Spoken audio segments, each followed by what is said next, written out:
Confieso que he leído, con Juan Manuel Ávila.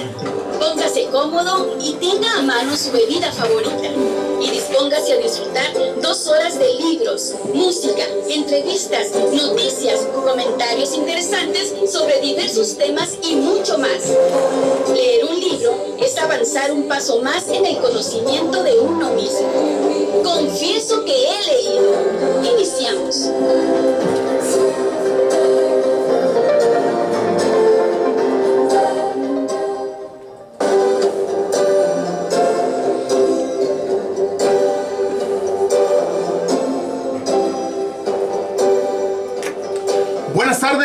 Buenas tardes, son las 7 de la tarde en punto desde esta bella, ya no tan fría, semicálida, nocturnal, menos nocturnal, aún invernal, pero siempre cálida, hermosa y excitante.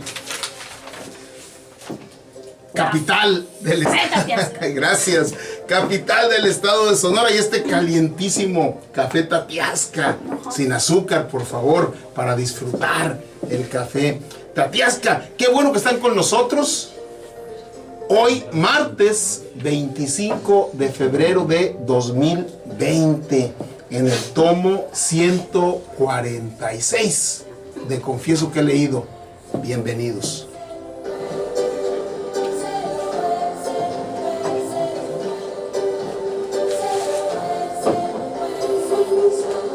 Pues hoy pretendemos concluir el lenguaje olvidado con la lectura de algunos de los sueños que está analizando Erich Fromm. Esperemos que usted le sea de utilidad para conocerse un poquito más, ¿no? Ya ven que los sueños son algo muy nuestro y que es necesario que tengamos una mínima herramienta ahí para interpretarlo, para comprenderlo, el sueño que tengamos, sobre todo aquellos sueños que más nos inquietan, ¿sí? Vamos a tratar de concluir hoy el lenguaje olvidado. Vamos a tener la sección para la reflexión, va a estar el maestro Jorge Portillo y su revolución de la moneda digital, va a estar pues mi libro MX, en Confieso que he leído, en este martes con Mariana Paz. Vamos a ver con qué nos sorprende esta joven lectora, promotora cultural y que lidera la página de Mi Libro MX con todo lo que implica. Ahorita le vamos a pedir que nos hable un poquito de Mi Libro MX y luego vamos a entrar en materia. Mariana Paz va a estar con nosotros por ahí al filo de las 8:30, ¿no? Como todos los martes. Vamos a tener la frase del día y la música, pues como ya va siendo costumbre en varios martes, ahora la música pues es cumbia, lo mismo que el martes pasado con los dos grupos, los Socios del Ritmo y la Sonora Santanera.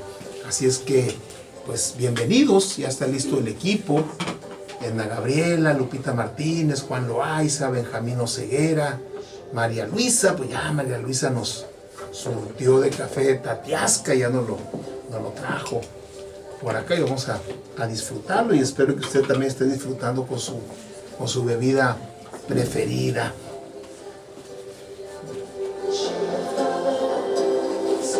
Y qué bueno que nos sintoniza. El día de ayer, el 106.3 tuvo ahí un problema técnico, un nuevo transmisor ahí que se colocó, pues se carecía de la clave, pues era demasiado nuevo.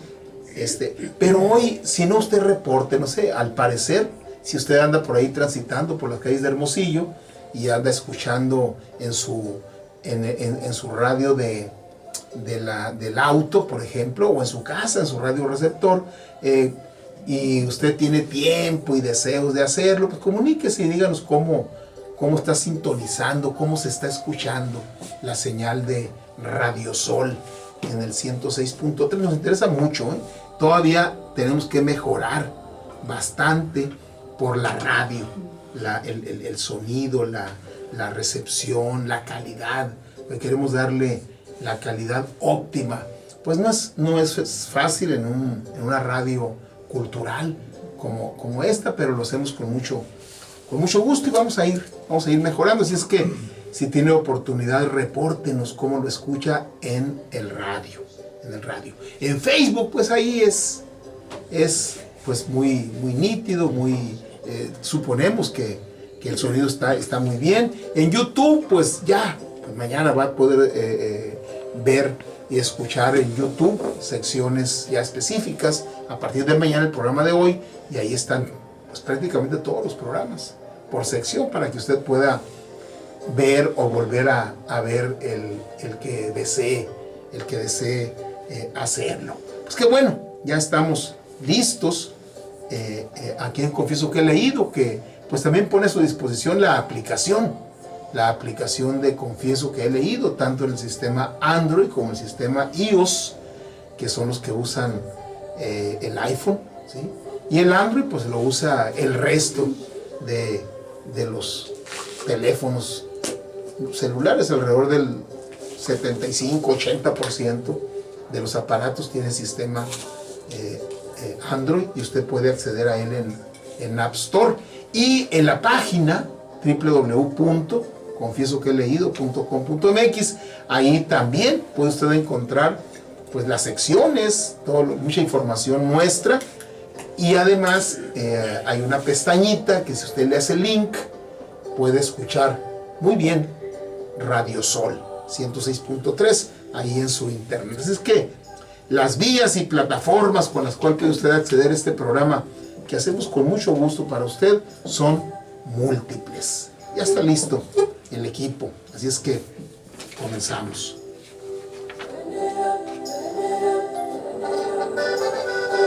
Café Tatiasca, el café del gran señor, café auténtico de altura, presenta.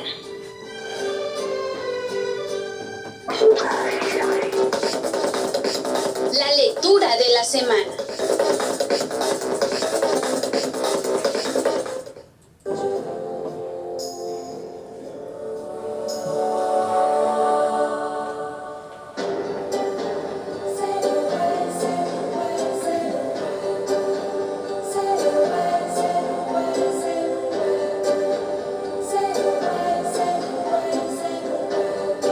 El siguiente ejemplo que nos presenta Erich Fromm, ¿sí?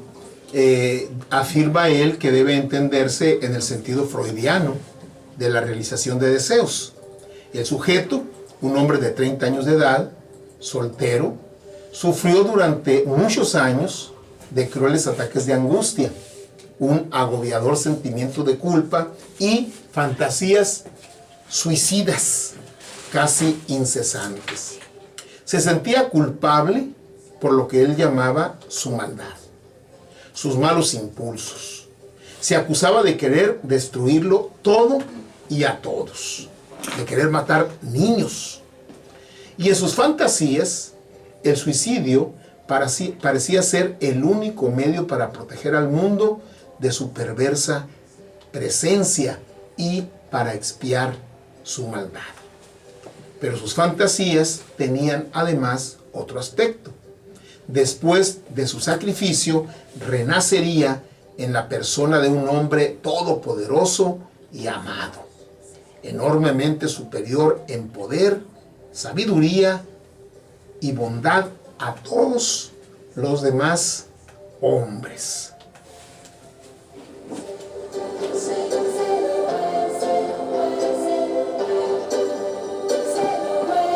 Y este era un paciente del doctor Fromm, y el sueño que tuvo en los comienzos de la investigación analítica, o sea, psicoanalítica, es el siguiente. Dice el soñante: subo una montaña. A derecha e izquierda del camino yacen cuerpos de hombres muertos. Ni uno solo vivo. Al llegar a la cima, encuentro sentada a mi madre. De pronto, soy un niño muy pequeño, sentado en el regazo de mi madre.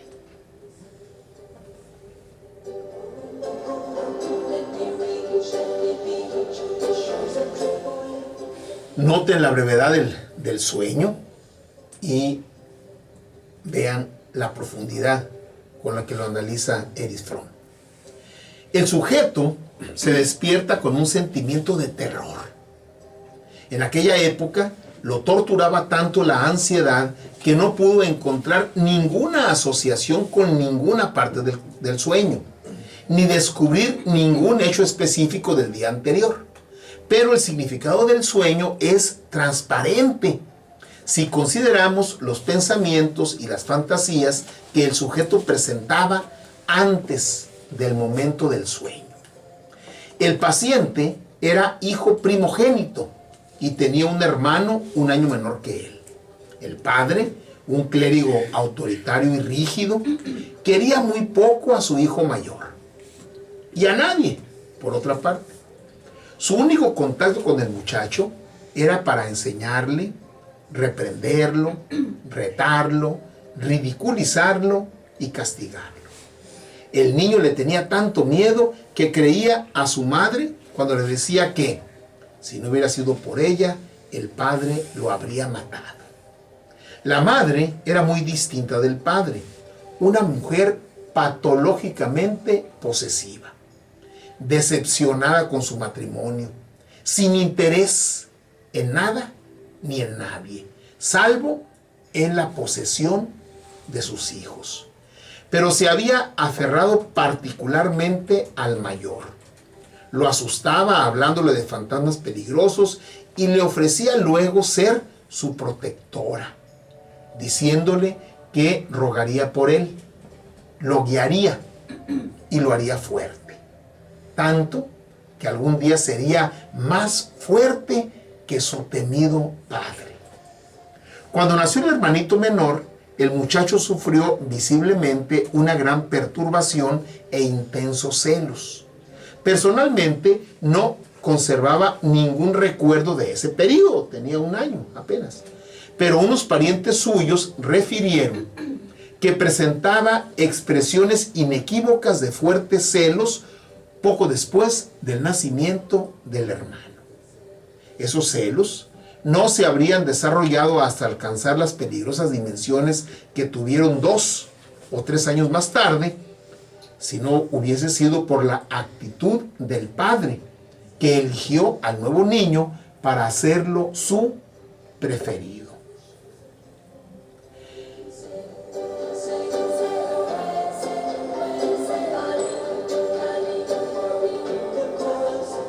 Entre paréntesis, me estoy acordando que en el taller que dio la terapeuta Ingrid, esta terapeuta de Chihuahua que vino a dar un taller sobre biomagnetismo, fueron algunos pacientes porque ella maneja una técnica para curar el cáncer y curar enfermedades muy mortales, ¿no? Y muy difíciles de curar con la medicina alópata y con todas las medicinas.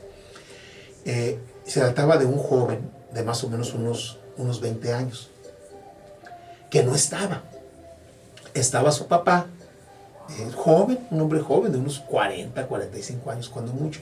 Estaba su mamá, también joven, y estaba su hermana, más o menos de 15 años. Entonces, en la técnica de Ingrid, ella empieza a rastrear con su forma, su técnica, empieza a rastrear si hay sentimientos obstruidos, para poder diagnosticar, analizar terapéuticamente biomagnetismo a este joven que estaba en Guadalajara en ese momento. Estaba precisamente en el tratamiento, había ido allá, me parece que a una clínica del Seguro Social para su tratamiento, estaba en Guadalajara. Pero para poder hacerlo, Ingrid, la terapeuta, hizo que se acostara el papá. Y desde ahí hizo la representación del hijo, mediante la técnica que ella maneja. Y empezó a rastrear al papá como si fuera él, como si fuera el hijo. ¿Sí? Y ahí, a fuerza de preguntar acerca de sentimientos y todo, ¿sí?, resultó que este joven de 20 años, más o menos, sintió, igual que este del sueño de Fromm, profundos celos cuando nació su hermana. Su hermana ahí estaba. Una joven de 15, 16 años, más o menos. ¿Sí? Y según el diagnóstico de Ingrid, ese cáncer en buena medida se le desarrolló precisamente porque ese sentimiento de celos, en lugar de haberlo manejado de manera adecuada, terminó convirtiéndosele en cáncer.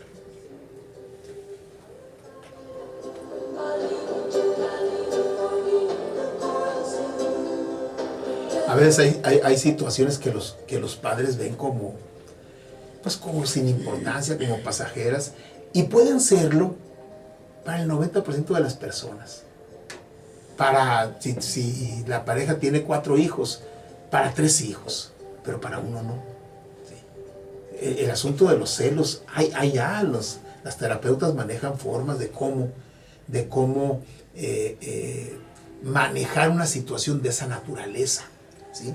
Cuando hay un niño o una niña de 1, 2, 3 años y llega un hermanito o una hermanita, ¿sí? Y a veces los padres no llegan a captar lo importante, lo fundamental y lo dañino que puede ser de manera posterior algún sentimiento maltratado. Dices, es que yo tuve 8 hijos y nadie le pasó eso. Bueno, pues a uno sí, porque finalmente cada uno de los seres humanos somos diferentes.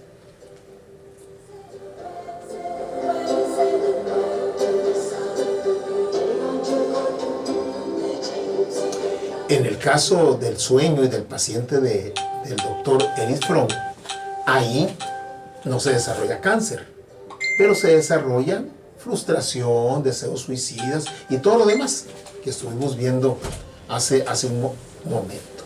El motivo no lo sabemos, o sea, no sabemos el motivo de por qué el papá actuó como actuó. Quizá por el notable parecido físico que tenía con él, o tal vez porque su mujer seguía preocupándose por su favorito, o sea, el notable parecido físico del nuevo recién nacido, ¿sí? Cuando nuestro paciente tenía 4 o 5 años de edad, la rivalidad entre los 2 hermanos estaba en pleno desarrollo y aumentaba año con año. El antagonismo de los padres se reflejaba y realizaba en el antagonismo de los 2 hermanos. A final de cuentas, los padres, aunque no lo dice aquí, pero lo inferimos, los padres reñían a través de sus hermanos, ¿sí? Y los hermanos reñían, ¿sí?, a través de sus padres. Una relación muy tóxica que trajo consecuencias profundamente negativas.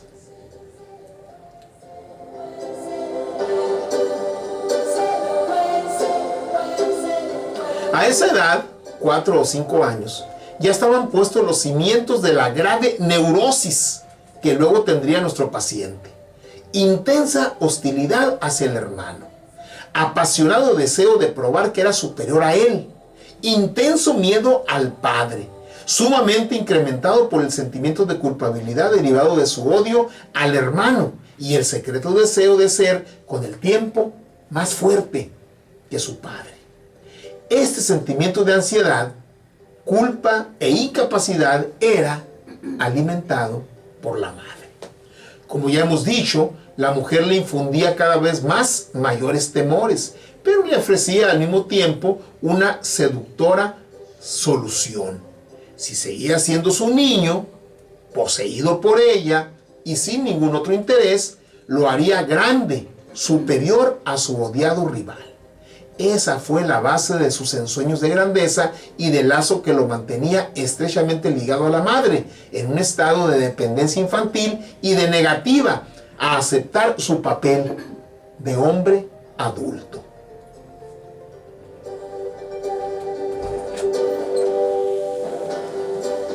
Con tales antecedentes, pues se entiende fácilmente el sueño.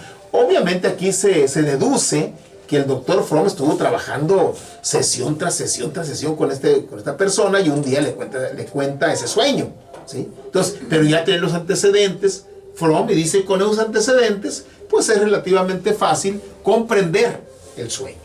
Sube una montaña. Cualquiera pudiera decir, bueno, subir a la montaña, pues es lo que deseamos, signo de triunfo, el Everest y todo lo que usted quiera. Bueno, es su ambición de ser superior a todo el mundo, en este caso concreto. El objetivo de sus empeños, subir la montaña. Hay muchos cuerpos de hombres muertos, ni uno solo vivo. Es la realización de su deseo de eliminar a todos los rivales. Como se siente tan impotente, solo puede encontrarse a salvo estando muertos. El resto. Cuando llega a la cima, otra parte fundamental del sueño. Cuando alcanza el fin de sus deseos, encuentra allí a su madre y él se ve sentado en su regazo, en el sueño. Se reúne con su madre, es su niño, recibe su fuerza y su protección. Todos los rivales han quedado suprimidos. Él está solo con ella, libre, sin ningún motivo para sentir miedo. Sin embargo, se despierta con un sentimiento de terror. El mismo cumplimiento de sus deseos irracionales constituye una amenaza a su personalidad adulta, racional, que lucha por conseguir salud y felicidad. El precio de la satisfacción de los deseos infantiles es el de seguir siendo un niño, atado irremediablemente a su madre, dependiendo de ella y sin que le sea permitido pensar por sí mismo y amar a nadie más. El cumplimiento de sus deseos resulta aterrorizador.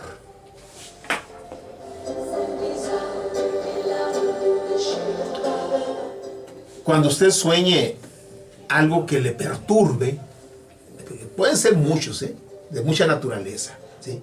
Sueños como sueños donde usted cae, va cayendo a una montaña y se despierta de pronto, algún sueño sexual que le remueve y que le causa quizá pues placer a lo mejor, angustia a lo mejor, preocupación a lo demás, o a lo mejor en el sueño, ¿sí?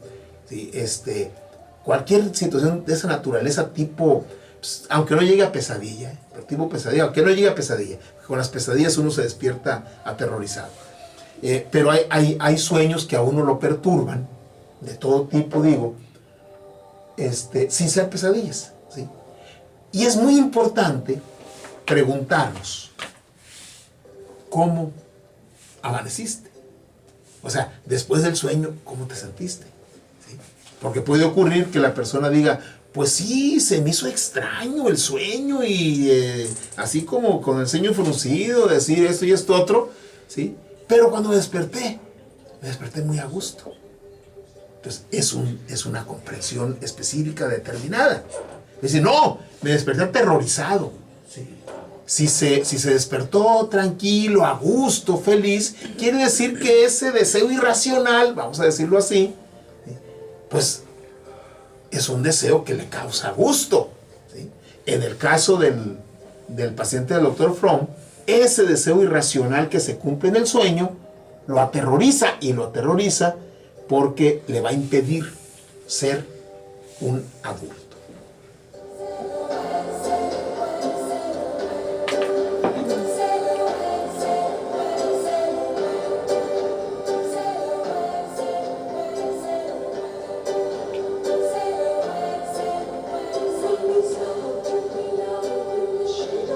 Pues tomamos nuestro separador y lo colocamos.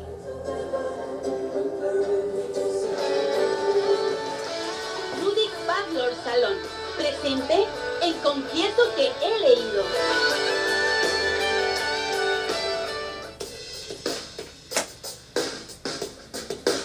Para la reflexión.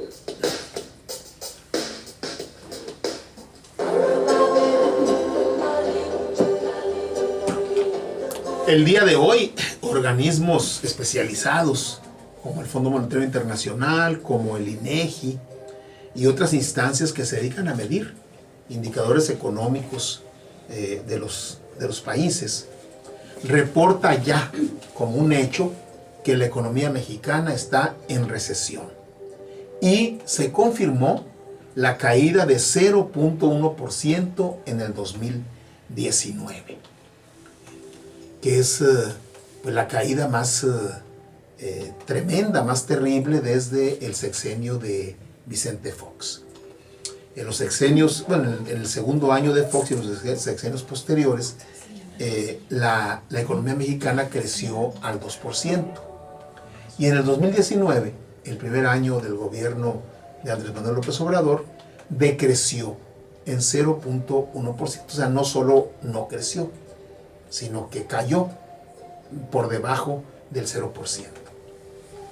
Como ustedes saben, el Producto Interno Bruto viene siendo la medición de todo lo que se produce en un país durante un año, que tiene que ver con el sector primario, donde está la minería, la agricultura, la ganadería, la silvicultura; el sector secundario, que tiene que ver con la industria, ¿sí?, las fábricas; y el sector terciario, que tiene que ver con los servicios, el turismo, los hoteles, los restaurantes, etc.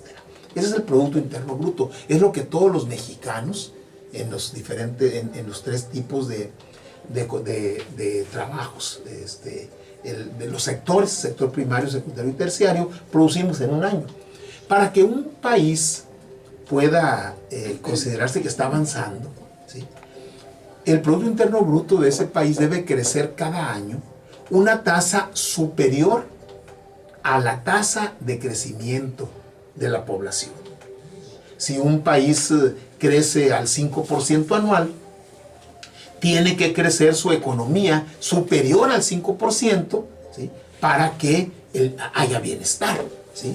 Por ejemplo, si China ha estado creciendo arriba del 6% y tiene una tasa de nacimientos de alrededor o de crecimiento de la población, ya quitando nacimientos y muertes, de alrededor del 3.5. Por eso es que China es una economía bonante, ¿sí?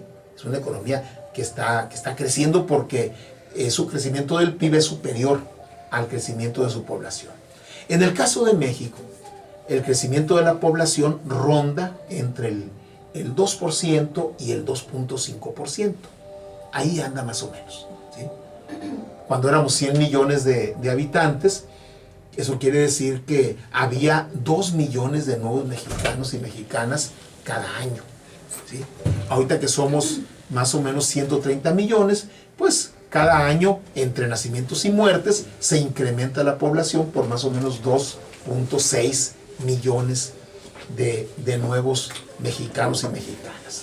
Quiere decir que cuando crecía al 2%, la economía se permanecía empatada, porque crecía a una tasa similar al crecimiento de la población.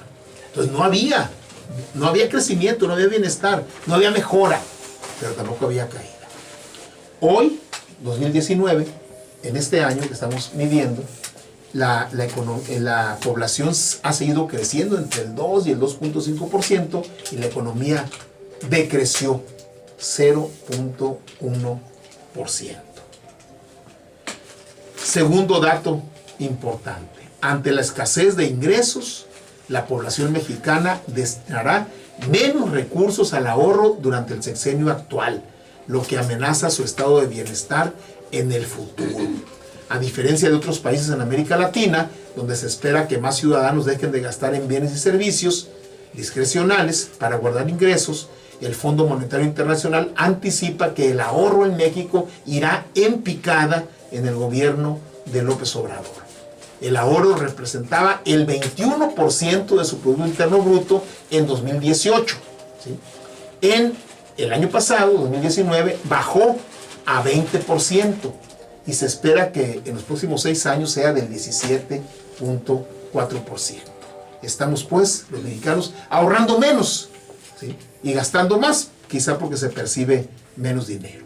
Y el último dato: la inflación nacional tocó el nivel más alto desde el verano pasado ante el repunte de precios de frutas y verduras, en particular del tomate y del jitomate. El INEGI reportó que los precios al consumidor subieron